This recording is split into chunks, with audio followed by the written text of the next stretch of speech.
আমাদের ক্রিকেট টুর্নামেন্টের পক্ষ থেকে লাল গোলাপের শুভেচ্ছা। সুধী দর্শকবৃন্দ, আপনাদের স্বাগত আমাদের আজকের খেলার খবরে। মাদক মুক্ত সমাজ গড়তে খেলাধুলার গুরুত্ব অপরিসীম। এরই ধারাবাহিকতায় সোনারগাঁও উপজেলার সন্মান্দি ইউনিয়নে সম্প্রতি একটি নাইট শর্টপিচ টুর্নামেন্টের ফাইনাল ম্যাচ অনুষ্ঠিত হয়েছে। কুমারচর যুব ঐক্যের উদ্যোগে আয়োজিত এই টুর্নামেন্টে এলাকার যুব সমাজকে একত্রিত করতে এবং মাদক থেকে দূরে রাখতে গুরুত্বপূর্ণ ভূমিকা পালন করেছে।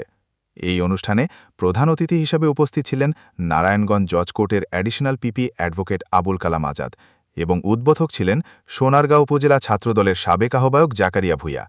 এছাড়া বিশেষ অতিথি হিসেবে উপস্থিত ছিলেন সোনারগাঁও উপজেলা স্বেচ্ছাসেবক দলের সিনিয়র যুগ্ম আহ্বায়ক পিয়ার হোসেন নয়ন, সোনারগাঁও উপজেলা ছাত্রদলের সাবেক যুগ্ম আহ্বায়ক মোহাম্মদ শাহজালাল এবং সন্মান্দি ইউনিয়ন যুবদল নেতা সোহেল আরমান সহ এলাকার গণ্যমান্য মুরব্বীগণ।